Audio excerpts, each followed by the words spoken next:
Anak-anakku, Allah itu senantiasa mengutus banyak nabi kepada umatnya. Nabi-nabi ini fungsinya apa? Fungsinya adalah sebagai perantara dan menyampaikan suara Allah kepada umatnya. Jadi Allah berbicara kepada bangsa Israel, umatnya, itu melalui perantaraan para nabi. Jadi nabi-nabi ini itu adalah penyambung lidah Allah.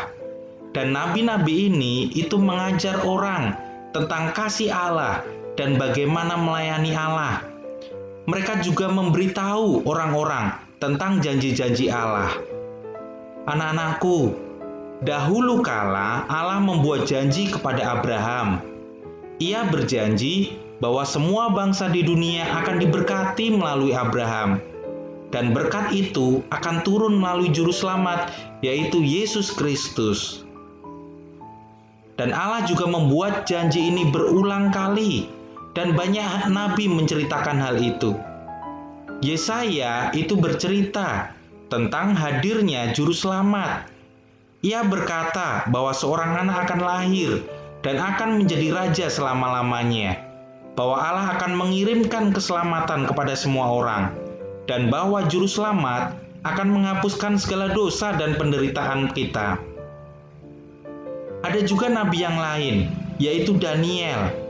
Daniel ini bercerita juga tentang janji itu. Ia menceritakan arti batu dalam mimpi Nebukadnezar. Batu itu memecahkan semua kerajaan lain, dan batu itu akan tumbuh besar. Demikianlah kerajaan Yesus akan tumbuh besar dan akan menjadi kerajaan yang kekal. Kemudian ada juga Nabi Mika. Nabi Mika berkata bahwa Sang Juru Selamat akan datang dari Bethlehem. Begitu juga dengan Nabi Zakaria yang berkata bahwa Sang Raja Besar akan membawa keselamatan. Tapi anak-anak, bagi Raja Besar itu datang, Allah mengirim seorang malaikat untuk mempersiapkan hal-hal bagi kedatangan Sang Raja Besar itu. Lalu pada suatu hari, Sang Raja Besar datang. Ia adalah Raja yang dahulu kala telah dijanjikan oleh Allah. Ia datang ke kota kecil Bethlehem. Ia datang sebagai seorang bayi mungil, bayi Yesus anak Maria dan Yusuf. Dan ia adalah juru selamat dunia, seperti yang diberitakan oleh malaikat. Hari ini telah lahir bagimu juru selamat dunia, yaitu Kristus Tuhan di kota Daud. Dan berita ini merupakan kabar baik bahwa Raja Besar yang telah lama dijanjikan Allah akhirnya datang. Nah, anak-anakku semuanya, pelajaran kita kali ini itu merupakan lanjutan dari pelajaran sebelumnya, bahwa Allah itu sungguh mengasihi manusia. Dan Allah itu tidak dapat dibohongi. Ia tahu, ia tetap menjadi Bapa untuk anak-anaknya, meskipun mereka sudah berdosa. Allah tetap mengasihi manusia. Allah masih bermurah hati.